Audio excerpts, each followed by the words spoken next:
Penguin Random House Audio presents Without Precedent, John Marshall and His Times, by Joel Richard Paul. Read for you by Fred Sanders. Introduction.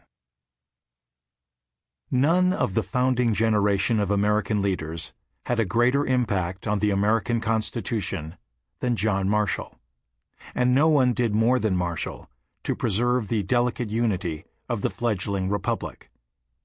As Chief Justice of the United States, Marshall led the Supreme Court for 34 years, longer than any other Chief Justice, and he single-handedly established its importance and supremacy in American life.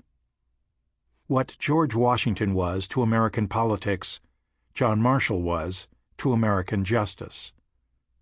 Buffeted by political adversaries prepared to do almost anything to stop him, Marshall brilliantly outflanked his rivals. Against a torrent of forces that threatened to shatter the fragile Union, Marshall defended his vision of a strong national government.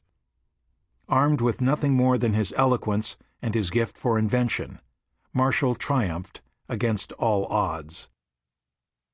This is the story of the life and times of an exceptional man who mastered the art of self-invention and applied it to everything he did. At a time when all the leading Southern statesmen, men such as Washington, Jefferson, Madison, Monroe, Randolph, Pinckney, and Lee, were wealthy patricians from prominent landholding families, Marshall grew up in a 2-room log cabin shared with 14 siblings on the hardscrabble frontier of Virginia. His only formal education consisted of 1 year of grammar school and 6 weeks of law school. Yet in the space of 2 decades, he went from being a poor, unschooled frontiersman to become a military officer, an influential lawmaker, a successful attorney, a foreign diplomat, a national hero, Washington's biographer, a congressman, Secretary of State, and Chief Justice. How does a man from such modest beginnings reinvent himself so successfully? And how does a judge transform an insignificant and impotent court into a powerful, co-equal branch of the federal government and breathe meaning and life into an untested Constitution? As a young officer at Valley Forge, Marshall witnessed how Generals George Washington and Baron von Steuben transformed the Continental Army from a hungry, bootless band of undisciplined and demoralized men into an effective fighting force by kindling faith in their fight. Marshall learned early from his experience in the Revolutionary War that reality sometimes follows appearances. Marshall loved the theater. Wherever he traveled, he attended performances frequently and often wrote about them. Perhaps the power of illusion and the possibilities of one actor playing multiple roles were what drew him to the stage. Marshall played many parts so well because he was at heart a master actor. In the end, his gift for illusion transformed not only himself, but the court, the Constitution, and the nation as well. Later, while serving as a diplomat and Secretary of State, Marshall negotiated on behalf of the United States when France, Britain, Spain, and the Barbary pirates threatened war. How does an infant nation lacking a powerful army or navy demand to negotiate as an equal with powerful adversaries such as France and Britain? Diplomacy was, in one of Marshall's pet phrases, an extravagant pretense. But Marshall depended on this extravagant pretense to defend America's territorial sovereignty and right to trade against the ambition of great powers. His diplomatic maneuvers successfully avoided war and maintained the country's foreign commerce. President John Adams nominated Marshall as Chief Justice after a humiliating electoral defeat, and only after Adams's preferred nominee for the post demurred. At that time, the Supreme Court was regarded as nothing more than a constitutional afterthought.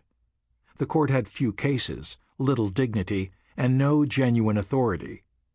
In designing the new capital, No one had even planned a building to house the Supreme Court. It ended up in the basement of the U.S. Capitol. From the outset, Marshall confronted a hostile President Jefferson and a Republican Congress that plotted to impeach Marshall and much of the federal judiciary. Despite these impediments, Marshall established over the course of his tenure the principle of judicial review and elevated the dignity of the Supreme Court as the final arbiter of the Constitution's meaning. During Marshall's tenure from 1801 to 1835, the Court issued more than 1,000 decisions, nearly all unanimous, and about half that number were written by Marshall. No other Chief Justice comes close to that record, and no Supreme Court before or since has issued even a majority of its decisions unanimously. What makes this record of unanimity even more incredible is that Marshall was a Federalist, and for his entire tenure, every Supreme Court justice was appointed by a Democratic-Republican president who opposed Marshall. Nonetheless, Marshall forged a consensus on nearly every issue by sheer personality and intellect. His humanity and warm laughter helped to win over even the most resolute colleague.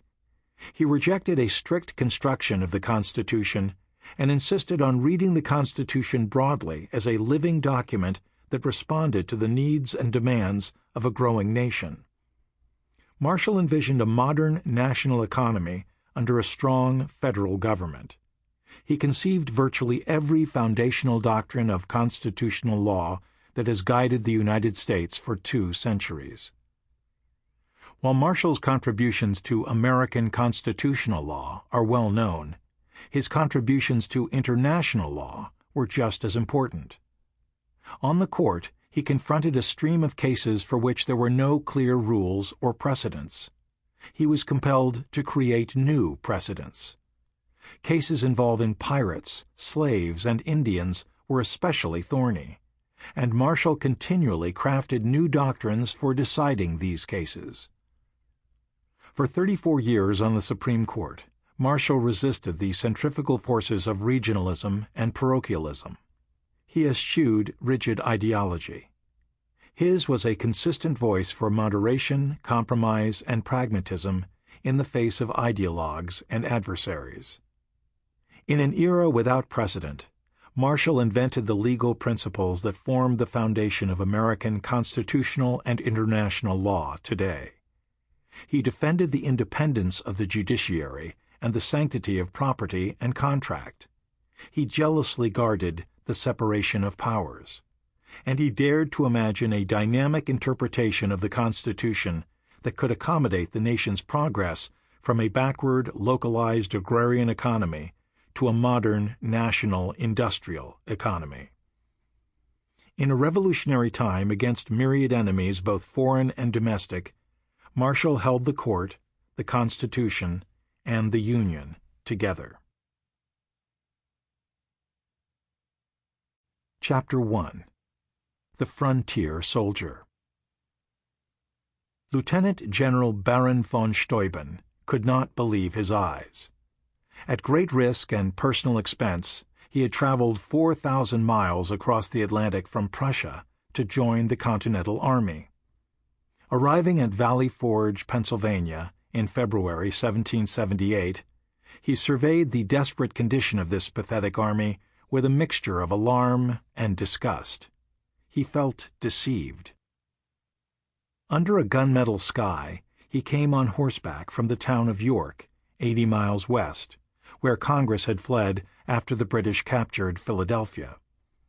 After weeks of bitter cold, the weather had improved in late February, and the Schuylkill River had begun to melt.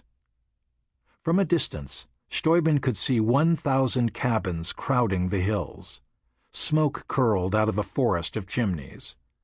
As he approached, Steuben could not discern in the waning light the crimson tracks left by barefoot soldiers, but he could not miss the stinking carcasses of horses lying in the snow.